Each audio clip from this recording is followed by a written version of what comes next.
was my idea. I conceptualized the company, I put together the management team. I'd worked with Neil Woodyer before many times. We created Endeavor Mining, which we launched in 2009, and ran that till about 2016, and did very well with that. Very large, I think it's about $8 billion company now. Then we created Leia Gold, which was at mines in Mexico and Brazil, and we merged that with Equinox back in 2017 or so, 18. And then we decided to do it again with Aris. And so I had an idea about a project in Colombia. And so Neil, as the CEO, is someone that I've worked with many, many times, had a lot of success. The board I worked with before. Ian Telfer and I did Gold Corp back in the early 2000s, and that was a tremendous success. We did Uranium One in 2005 or 6. Fino, Yakino, and Peter Maroney I've worked with in the past, so I kind of assembled the team, and it's the devils I know, and they're great to work with.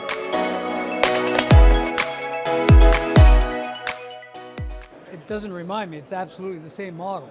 So the model that was Gold Corp, how we created Gold Corp, was what we call a buy and build strategy. So we both acquired mines and projects, and we built. So it required expertise in M&A, capital markets, and debt financing. Neil is an expert in debt financing. I'm sort of an M&A guy. And the idea is you start with one project. Usually it's pretty small, although with Aris it was quite a big project, but and then you build from there. And we usually take about 3 to 7 years to build something of size, and when I say size, something that produces 1 million ounces a year at least. And this is the same objective with Aris. We're currently producing about 250,000 ounces. With the expansion at Segovia and Marmato, which is currently in process, by 2026 we'll be at 460,000 ounces. And then if we get Soto Norte permitted, that can add another 225,000 ounces for our 50%. So we're slowly getting. We have a pathway to get, in our minds, to get up to 1 million ounces, and it shouldn't take that long.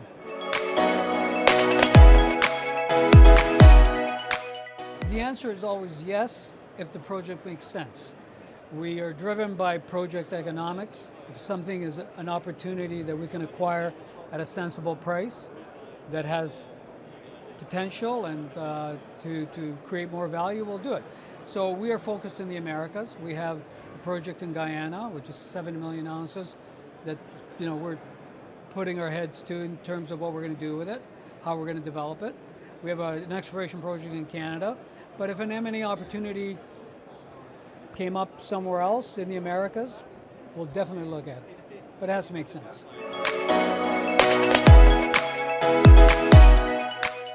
I've been going to Colombia for over 30 years.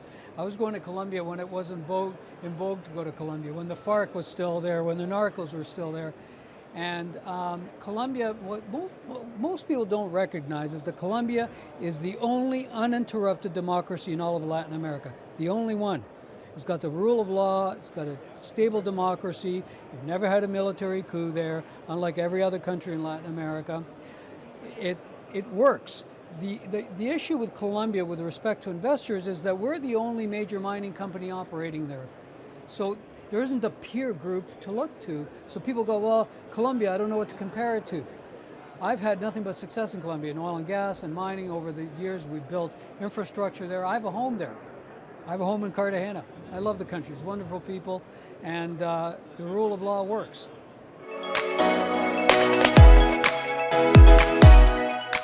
From our perspective, and again, I watch these things in all these countries, and you're always going to have issues in different countries over different issues, but we're an underground miner, okay? I think that doesn't get the heat that open pit mining does, okay? So all our projects in Colombia are underground mines. And I know that for a fact, because I know the new president has come in and he has no issue with underground mining. So, and we've never had any environmental issues. We work very well with the communities. We are actually one of the only groups in the world that have developed a model of working with informal miners to feed our mill, to train them, to give them all the environmental training, financing, technical training. So we bring them into the fold, and it works very well.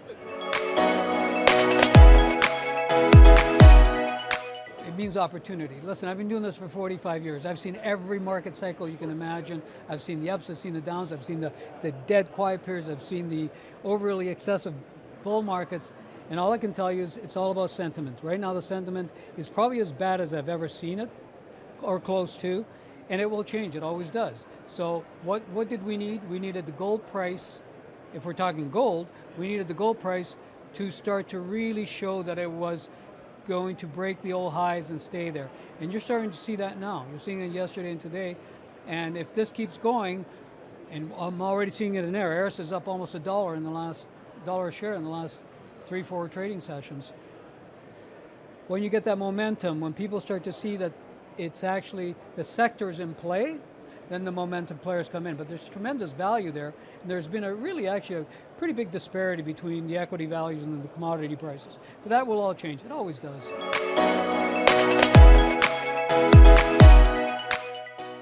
I think insider ownership is absolutely imperative, because if you don't have skin in the game, you don't care as much. You write a check into your company, you're going to watch that. You're going to watch it very carefully and make sure that it works. I own 8%, give or take, of the company, and I was one of the founders, and I'm very patient. My philosophy in these things is invest early with a really good management team like Neil, and be patient. Invest early and invest large and be patient. And if it takes 3 years, 4 years, 5 years, 7 years, doesn't matter. Eventually, there's a great payday, and that's the way investors should look at it. Mining's it's a difficult business, and as long as you're investing with the right management group and the projects are sound, markets will always come around. They might take time, but they always come around, and there's always a great payday.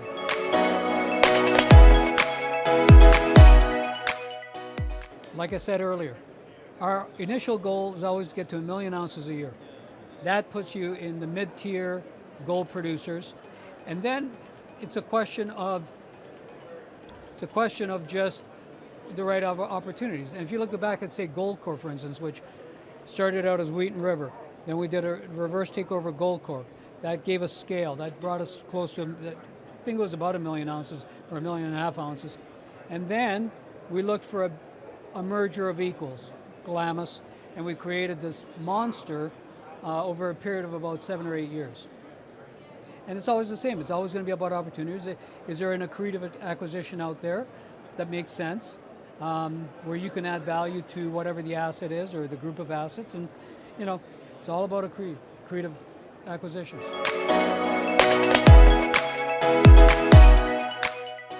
To all the investors, be patient. This will turn around. It's already starting to turn around. Be patient. There's going to be a great reward. Gold's going to go a lot higher before this thing is over. A lot higher. And if you're long gold stocks, you're going to do very well.